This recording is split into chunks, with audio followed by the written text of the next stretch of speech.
voilà suppa ndaanaan c'est un vieux père c'est vrai j'ai dit tantôt que Sénégal am na Youssou Ndour mais am nañu DJ Awadi c'est une légende tey mu defal ñu honneur ñëw jël pause ak ñun ci télévision Futurs Médias merci d'être là on est très ravis de yi nga jot Burkina Faso et nga ñëw seet si ñu pour ñu waxtaan ci yu bëri période bu xaw a diis la pour yow puisque dañu ibbiwaat procès Thomas Sankara on va en parler dañu ko renvoyé woon ba delluwaat ci il y a 2 jours au Burkina Faso on va parler de tout ça mais d'abord dañ lay bàyyi nga nuyoog suñu xarit yi nga xam ni ñoo ñuy seetaan depuis 5.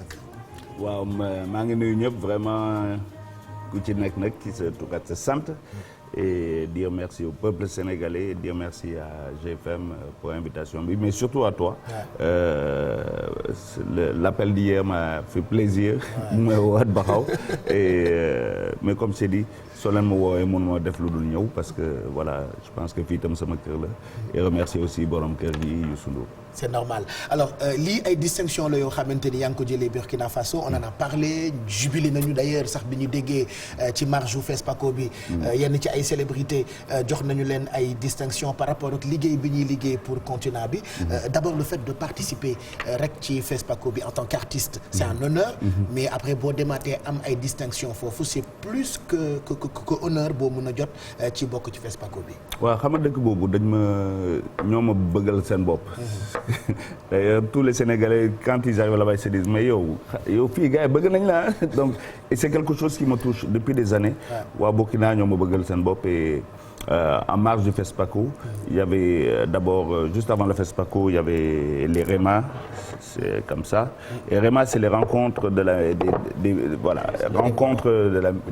la musique africaine à Ouagadougou donc ñu bëri ñooy daje foofu acteurs de la musique festivaliers artistes voilà tout le milieu de la musique se retrouve à Ouagadougou toute l'Afrique et donc on avait une grosse rencontre après cette rencontre donc les professionnels de l'Afrique ñoom jox raaya bi on a terminé le 16 et le 16 le FESPACO démarré et pendant le FESPACO il y a Rokhaya Niang qui est la plus burkinabé aussi des Sénégalaises mu ne ma on a une Celebrities Night on honore vraiment le Burkina a décidé d'honorer en marge du FESPACO des personnalités africaines donc elle m'a dit ma ñëw donc man je viens vraiment man nag yow yaa tax ma ñëw quoi. et quand juste pour assister quoi ndax. waaw sans pour autant nga xam. non je savais rien du tout.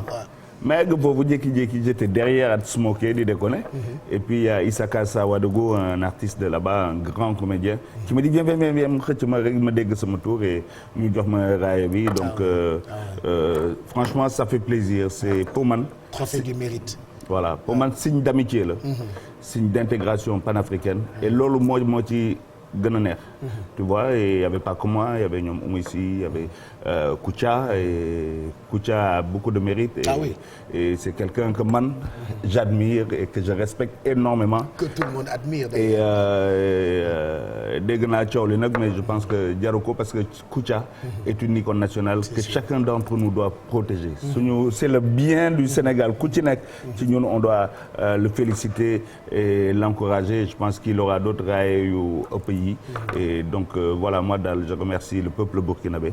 damay profiter ci seen antenne pour remercier le peuple sénégalais parce que j'ai eu beaucoup de messages ça fait plaisir quoi. C'est normal. Et le peuple sénégalais le peuple burkinabé et plus généralement l'Afrique parce que sooy def métier bi à un moment lii rek nga ci mën a am quoi que des gens te disent merci on reconnaît ton travail sama surtout si ñu demee ba reconnaître sa liggéey en dehors de ton pays aussi neex na donc je remercie le peuple sénégalais pour toutes ces années yoo xam ne ñu ngi may jàppale ñu ngi may encourager ñu ngi jéem a comprendre fu ma jëm c'est pas toujours facile mais ils sont là depuis des années. Je rappelle que ça fait 32 ans ma nekk ci carrière bi. ci bëgg a màgget waaw quand même maa ngi commencé bi jaaw di ko nëbb derrière des chapeaux mais yow da nga commencé bi jaaw dama koy ñuulal léegi. waaw non j'ai compris gis naa loolu mais voilà quoi man je tiens à te remercier tout le peuple sénégalais vraiment j'ai reçu tellement de messages dafa neex ci xol. Voilà mais surtout cette constance on en parle tout à l'heure muy plus de 30 ans de carrière ba léegi yaa ngi nekk au top. Et en plus yaa ngi xool ñi nekk ci ginnaaw ñi nekk ci suuf ngay jéem di leen génne pour nit yi xam leen. dinañ wax ci constance boobu mais FESPACO bi on a vu que Sénégal daf ci def liggéey bu am solo en plus de distinction yi ngeen jot a am que muy yow que muy réalisateurs yi ak yeneen distinction yi ñu fa jot a am ba ci liggéey bi sax y a beaucoup de Sénégalais. Côté technique y a eu ay sénégalais yoo xamante ne ñoo doon gérer cérémonie d'ouverture beeg. waaw man je tiens à remercier le directeur de la cinématographie Germain Coly. Parce que franchement daf ma jëloon comme consultant aussi pour les aspects techniques parce que Sénégal moo joxe technique bi. Le président de la République avait décidé d'accompagner le Burkina donc ils ont mis beaucoup de moyens. soo leen gisee sono bi lumière yi lépp Sénégal moo ko géré. Sénégalais moo ko def waaw et c'est Abdou Diouf. Toute cette scène là. Wow. Tout ça là, toute la technique là. Ouais. C'est Abdou Diouf qui a pu gérer ça. Et grâce au Sénégal, franchement. Donc c'est des hommes de l'ombre. C'est les hommes de l'ombre. Ouais, c'est pour ça que quoi. Il s'appelle Abdou Diouf. Vraiment, c'est la première fois que cérémonie d'ouverture et de clôture amul benn coow amul benn problème. Parce que lépp a jaar yoon et donc il faut lui rendre hommage aussi. Et tous les cinéastes sénégalais, tu vois, Sénégal. Presque beaucoup de prix c'est les Sénégalais la plupart des prix je pense que si un pays a eu le plus de prix mooy Sénégal donc il faut remercier aussi l'initiative du FOPICA qui passe à 2 milliards léegi ça veut dire que dans le cinéma maintenant il y aura des moyens pour faire des vrais films. C'est un fonds de financement pour le cinéma. Voilà. Et c'est un fonds important pour développer le cinéma sénégalais et je pense que sooy def diplomatie d'influence cinéma moo ci ëpp doole. Soo gisee Amérique promotion États-Unis c'est Hollywood. Donc si on veut faire la promotion de la destination Sénégal destination le Nigeria lu tax ñëpp fa Nigeria Inde yi c'est le cinéma et je pense qu'aujourd'hui soo xoolee le travail d'une boîte comme Marodi une maîtresse d'un homme marié pour dem dans l'Afrique et ces temps-ci j'ai fait beaucoup de pays africains mais fu ma dem je vois des 12 mètres carrés avec les visages de nos stars de maîtresse d'un homme marié. Et c'est partout dans le monde moi j'ai rencontré des Sénégalais enfin des Africains à New York. ñuy wax maîtresse d'un homme marié. am na ñuy jàng wolof nga xamee ni man sénégalais la quoi. waaw donc fierté la. non et puis dañuy jàng wolof à travers ces séries donc on fait la promotion de notre pays donc je voulais aussi rendre hommage à Marodi et à toutes les boîtes de production sénégalaises. Quelqu'un comme Omar Sall. aussi Sénégal c'est énorme quoi tu vois Yenenga avec Alain Gomis. Il y a beaucoup de gens qui rendent le Sénégal très fier. Alain Gomis qui a eu son statut sa statut plutôt au FESPACO. Franchement le Sénégal était bien représenté et on était tous fiers d'être Sénégalais franchement. Grave. On était tous fiers. Est-ce que ça veut dire que Awadi dafay tendre pour dugg ci cinéma carrément quoi. Ou tu restes dans la musique? maa ngi ci bu yàgg on a commencé on a des séries qu'on est en train de faire. On travaille sur 2 documentaires et on est sur des séries et une fiction aussi. D'accord. Oui parce que c'est une de mes passions wax dëgg yàlla. Ça veut pas dire que tu arrêtes carrément la musique pour te consacrer que ci audiovisuel cinéma et tout ça mais da ngay boole lépp quoi. Xam nga dama mbéere tey dama casquette il faut avoir beaucoup de casquettes. Kaña day bëri pax. Jinax day bëri pax waaw. Non mais man passé naa jinax quand même léegi kaña laa quand même. Kaña bu mag Kancholi. On va continuer de parler de ce qui s'est passé au Burkina Faso mais en attendant vous rappelez encore que bu 13h jotee dinañu ànd ak rédaction bu télévision Futur Média ci journal boo xamante ni Cheikh Diop moo ñu koy présenté ci wolof Cheikh ñu ngi lay nuyu ca kanam ñu ànd ak yow ci jotaayu xibaar diggu bëccëg gi. maa ngi lay fay bu baax a baax Pape Cheikh di nuyu itam ki nga xam ne nag moom moo di sa invité liñ ci nar a faram-fàccee ci xibaar yi ci kàllaamay Kocc bari na bokk na ci marché sant yàlla yi nga xam ne nag moom moo nekk ci ville wa nga xam ne nag jamono yi may wax ak yéen nag mu nga doon lakk waaye mel ni itam ñenn ci autorités yi def nañu kéem kattan ba rek daal di maîtriser mbir mu ni mel jamono yi may wax ak yéen suñu ay ndaw yebal nañu leen rek ñu xool ana lan moom moo fa tukkee leneen itam loo xamante ni Pape dañ ci addu mu ñeel wàllu njàng mi ak njàngale mi xam ngeen ne yenn ci ay violence doon na loo xamante ni nemmeeku nañu ko ci li nga xam ne nag moom moo di daara yi rawatina année scolaire yi nga xam ne nag moom la ñu weesu lu ñu mel la ñu bëggatul mu daal di am ci lu ñeel njàng mi ak njàngale mi fii ci réew bu Sénégal ba tax itam inspection académie bu Ndakaaru jamono yi may wax ak yéen ñu ngi amal li nga xam ne nag moom moo di aw marche fa nga xam ne moom moo di ca place de la nation suñu ay ndaw itam ñu nga fa daañu leen digtal la nga xam ne moom moo fa rusandi ci ay xibaar daañu àddu itam lu ñeel langue politique bi fii ci réew bu Sénégal Pape xam nga ne jongante yi ñu dëkkmal mu di élection locale yi pëccoxoo wi bari na diwaan bu Ziguinchor boobaak léegi yéen a ngi teewlu information yi nga xam ne nag moom moo fa am Abdoulaye Baldé daal di wan ginnaaw li nga xam ne nag moom moo di Benno Bokk Yaakaar ginnaaw itam tête de liste wi nag bu communal ba bañ fa tabbee ki nga xam ne moom moo di Benoît Sambou ki nga xam ne itam moom moo di Seydou Sané di tête de liste bu boobule département ki nga xam ne moom moo di Abdoulaye Baldé jàpp na rek ne njiit bu réew bu Sénégal moom Macky Sall da ko daal di trahir Pape loolu lépp daañu ko faram-fàccee incha allah 13h bu jotee fii ci télévision Futur Média. voilà 13h mooy 1h.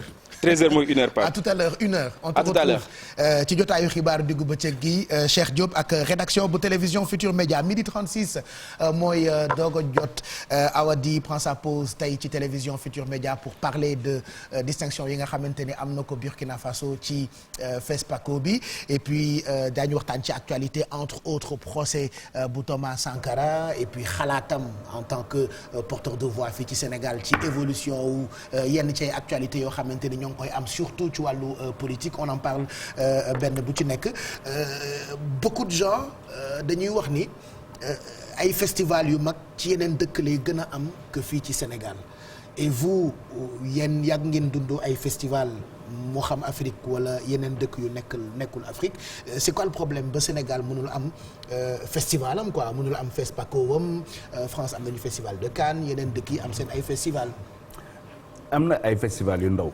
ok y a beaucoup de festivals yu ndaw. mais pour man ay manifestation la. parce que envergure yi yeneen envergure yi FESPACO am lu ngay wax nii dama koy on rêve ñun dañu koy rêve ñun fii Sénégal dama koy jooy et encore une fois j'interpelle directement le chef de l'État. dañu war a am des grandes manifestations on peut pas être le pays qui a boosté les cultures urbaines. Ah oui. les musiques urbaines te amuñu festival. donc moi je travaille sur un festival qui s'appelle le FIMUD, le Festival international des musiques urbaines de Dakar. FIMUD, ok. Et mais aussi je pense que sur les séries africaines, Dakar doit être la capitale et en faire et faire d'ici la capitale des séries. Ah oui. Quand on voit toute l'explosion des séries sénégalaises, leur impact partout. J'imaginerais bien benn rendez-vous international gars yi daje Dakar pour développer secteur boobu. parce que série sénégalaise ça commence à être comme ni série ivoirienne ni meloon. comme série nigériane yi c'est le même impact aujourd'hui. mais loolu dañ koy dooleel. loolu il faut que gars yi daje que des réseaux se créent que des marchés se créent à partir de Dakar. et ça c'est dans le cadre du festival parce que man su ma demee FESPACO je n'y vais pas seulement pour woy. woy naa cérémonie d'ouverture. C'est sûr. J'ai fait plein de concerts. mais je vais surtout parce que je vais vendre des projets et je vais acheter des projets. Mais est-ce facile d'avoir des connexions parce que pour organiser un festival ça demande beaucoup de moyens bu dee envergure bi nga bëgg. Les moyens il faut que l'État sénégalais mette la main à la poche et que la téléphonie mette la main à la poche et que mécènes yi aussi dugal ci seen loxo. Il faut que Dakar am ay rendez-vous internationaux. Assalfo mooy def FEMUA. Ah oui.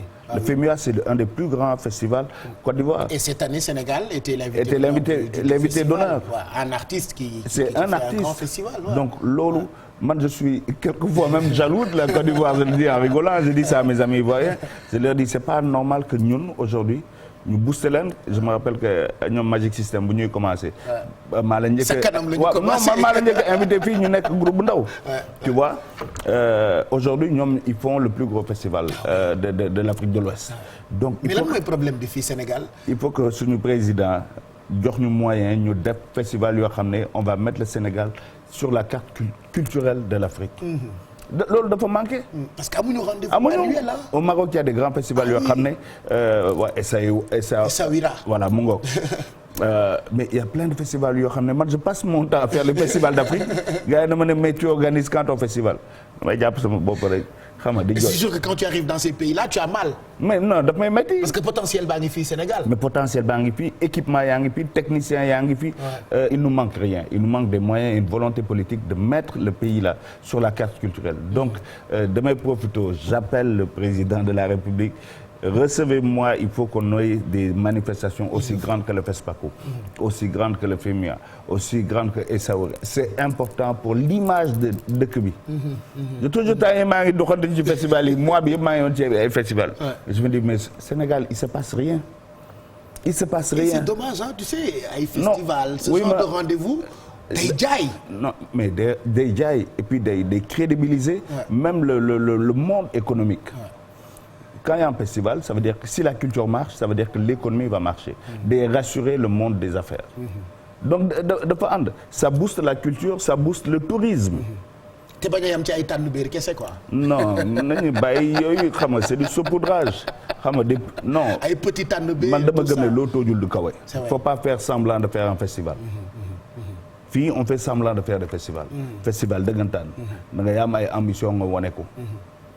nga am ay ambition nga wane ko et tu mets ton pays sur une carte.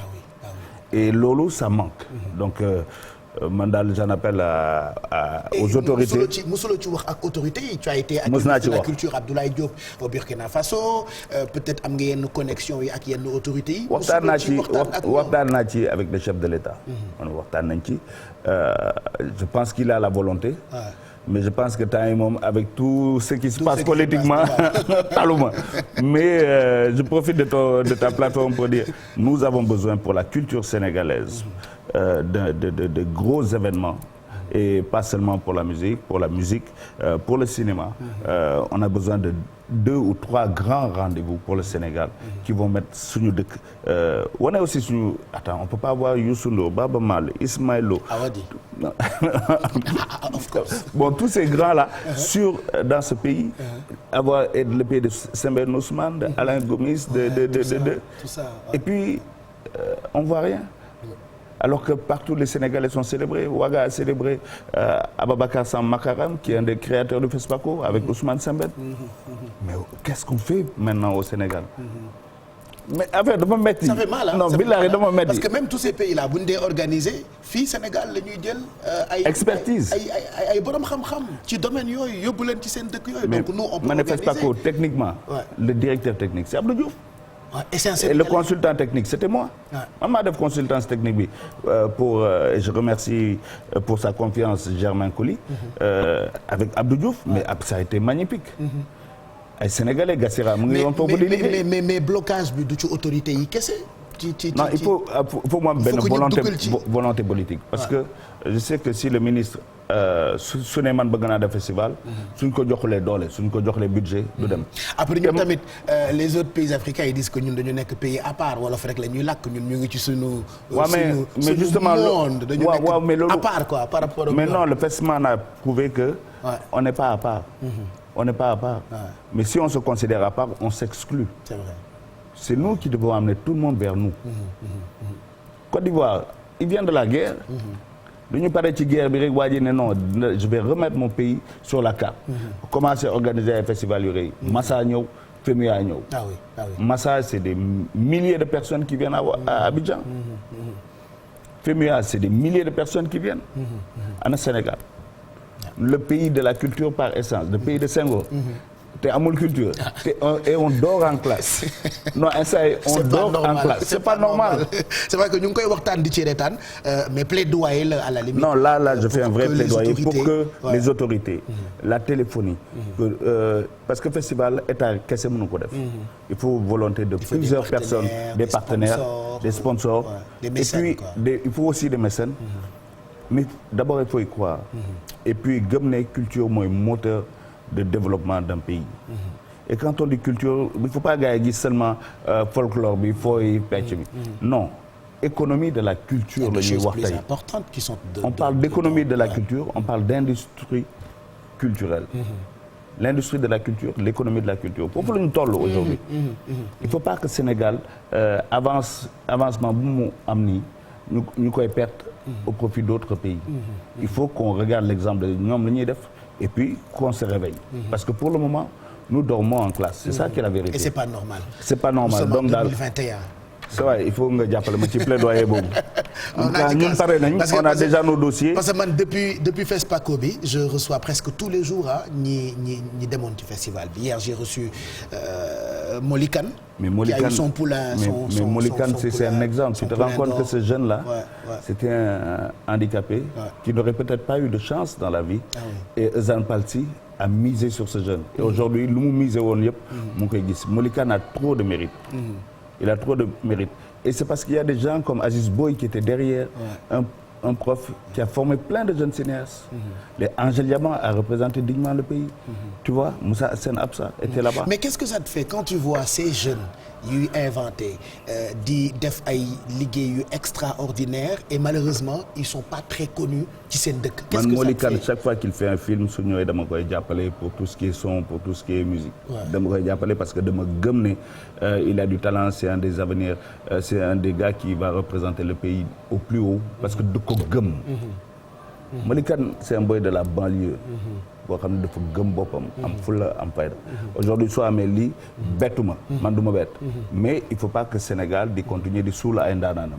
soo amee sa ndaanaan da nga koy parce que dañu bëri ay ndaanaan ce matin maa ngi joxe benn information ni y a un jeune bu ñu boole ci finaliste prix Goncourt. prix Goncourt ak ni mu toll. waaw. il n'a que 31 ans quoi Mouhamed le tudd mais il fait partie des 4 auteurs yuy dem ñu nekk en lice ci finale prix Goncourt et dans d'autres domaines il y a d'autres jeunes sénégalais yu ciy participer souvent pour ñu dem sax du ñu am billet d'avion pour participer ci yooyu nga xamante ni au-delà de aspect way yeeg fecc yi dafay jaay Sénégal. mais loolu mooy jaay Sénégal.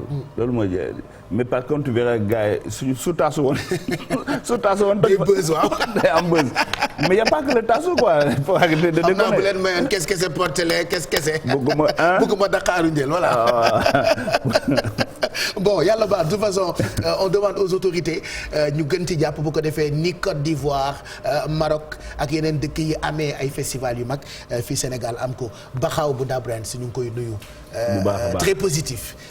Toujours il me fatigue ak mais boo toogee ci télé bi del wax pour ñu organiser ay festival à quand notre festival. mais heureusement am nañu match Mbalaxman contre rappeur peut-être que mën na soppeeku d'ici quelques années. Inch'Allah 20 ans quand même il fallait grand le festival puisqu'il viendra nous voir ci plateau bi. pour qu'on parle de cet événement.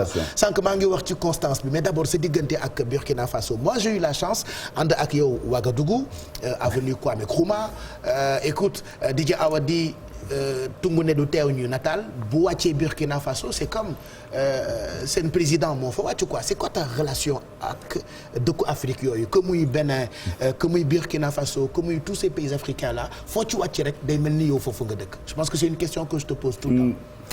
Écoute c'est difficile à expliquer mais en même temps ça se comprend. parce que Positive Black Soul dafa def benn liggéey depuis 94 di wër dëkk yooyu.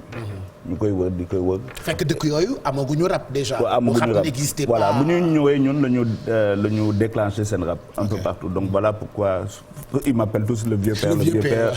donc et ensuite quand j'ai commencé ma carrière solo aussi.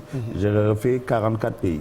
et chaque fois j'ai eu de bons rapports et de bons retours de ci tournée yooyu je pense et puis précisément le Burkina. gars yi dañu ragaloon wax ci affaire Thomas Sankara. donc parce que Blaise moo fa nekkoon. et puis c'est très sensible. Ouais, c'était très sensible à l'époque. Blaise qui est devenu ivoirien. waaw l'ivoirien Blaise Compaoré. et donc man à l'époque je disais lu ma sentir et je sentais Thomas Sankara donc dama ko doon clamer di ko clamer jusqu'au jour où je suis venu au Burkina mu bett ma loolu famille bi accueillir ma donc j'ai eu la chance de connaître pa bi papam yaayam paix à leurs âmes donc et puis toute la famille ñu adopté ma temps yi ñoom lu ñuy wax mooy je suis le 3e fils et donc même tout dernièrement on est allé voir madame Sankara parce que gars yi dañu poussaat procès bi normalement ça devait se passer en même temps que le FESPACO gars ils ont tout fait pour que juste après le FESPACO pour reprendre le procès ça a commencé lundi et déjà un des militaires avoué na ne bokk na ci ñu rey Thomas Sankara te chef am Kër Blaise la jógee bon bref on rentre dans les détails avant d'entrer j'aimerais qu'on mais en tout cas voilà man je pense que c'est ça le fait que je parle souvent d'Afrique et que may défendre cause Afrique il y a des gens même man daf may bett pour revenir à ça une fois je descends à Madagascar gis nga fu mu soree il y a un jeune qui est venu me prendre à l'aéroport dafa yëg ne damay ñëw il a vu le promoteur mu ànd ak moom ba aéroport dama ñëw mu daf ma nuyu rek commencé di ma rabal c'était quoi l'Afrique n'est pas démunie mais seulement désunie di ma taril lépp waaw ma ne ko attends Madagascar quoi en bas là-bas Madagascar et ça fait plaisir ça te touche mais da lay jox aussi conscience d'une responsabilité boo xam ne woowuloo déconner quand toute l'Afrique t'écoute li ngay wax luy génn sa gémmiñ dafa war a am sens parce que très rapidement mun nga yàq très rapidement mun nga defar soo gisee des jeunes yoo xam ne dañ lay déglu ba jël ay seeni responsabilité par exemple soo jëlee waa Balai Citoyen dañu commencé par nekk ay fans nekk ay copains ba jël seen responsabilité def lu ñuy def soo demee Mali ñii jël seen responsabilité aussi samay boy lañu soo demee Guinée ñii jël seen responsabilité samay boy lañu et dans beaucoup de pays comme ça donc même Ouganda Bobi Wine qui est musicien aussi qui est le principal opposant de Museveni kooku tam suñu boy la donc c'est pour te dire c'est peut-être ça qui explique impact bu may am ci yeneen dëkk yi même man daf may bett chaque fois c'est des baissaat ci man et mais pour moi du nekk lu diis pour yow tous ces jeunes africains si diis na parce que il y a des choses man awma droit de connaître tu vois il y a des gestes naturels yoo xam ne man du awma droit def ko par exemple quand on m'a invité pour le sommet de Montpellier awma droit dem fa j'ai pas envie d'abord on t'a invité tu n'es pas parti ah non du ma fa dem pourquoi moi si je vais c'est au contre-sommet je ne vais pas aller à ce sommet. Et pourtant, tous les jeunes qui étaient partis là-bas, c'est bien pour eux. C'était une fierté pour nous autres. C'est très bien pour eux. Non, et j'en suis fier pour eux. J'en suis fier pour eux. Je ne Pourquoi? Parce que tu ne voulais pas toquer à président Macron ou pas? Non, parce que je pense que pour Man, c'était, ça ne servait à rien. Ça, tout avait été déjà décidé. C'était un show télé. Ah ouais? Tu n'es pas sérieux quand tu convoques 2000 personnes et tu dis je vous écoute et je change tout de suite la donne. C'est faux. Qu'est-ce qui a changé depuis lors? Rien ne va changer. Je te dis, rien ne va changer. Les bases militaires sont toujours là, le CFA est encore là. Donc tu veux dire que le fait que nous demandons Montpellier et jàkkaarloo ak président Macron. C'est bien pour Macron parce que. Ça sert à rien. Non, pour Macron c'est bien. Il prépare des élections. Il veut montrer qu'il parle aux Noirs, qu'il veut changer. Qui n'est pas Zemmour. Ouais. Mais c'est infantilisant. Tu peux pas venir. Tu ne parles pas à tes homologues. Tu parles aux enfants de tes homologues. Est-ce que tu imagines que Macky Sall convoque les jeunes français à Dakar pour parler de l'immigration. Est-ce que Macron le prendrait bien? Il ne faut pas prendre les Africains pour des enfants. Tu vois? Et il y a cette attitude paternaliste. Je suis le papa, j'invite les jeunes, allez, dites-moi vos problèmes. Ce paternalisme, cette infantilisation-là, le ñuy bañ. Donc man, tu m'appelles pas quelques jours pour me dire viens à Montpellier pour parler sérieusement. Parce qu'on n'a pas vu, tu rencontres Bob, des gens comme toi, des gens comme Kémy Séba, il y a d'autres personnalités. Non, c'est pas nous qui nous xamee quoi, ci combat yi. Ouais, mais parce que c'est pas nous, c'est pas notre profil qui intéressait les gens. C'est d'autres profils qui intéressaient les gens. C'est pas mal, hein? Il y a eu des choses, les jeunes ont dit des choses très sérieuses que je respecte, encore une fois, je respecte. Et est-ce que tu penses que tous ces problèmes que ces jeunes Africains joxe ci rencontre boobu noonu dina aboutir ci dara? Gëmuma ko. Franchement, gëmuma ko. Mais pour Macron, c'était un geste politique juste avant les élections. Mais gëmuma ça va changer quoi que ce soit. Gëmuma sincérité Macron. Dëggantaan. Voilà. Donc loolu sa diggante ak Macron la mais on parlera de sa diggante ak Thomas Sankara.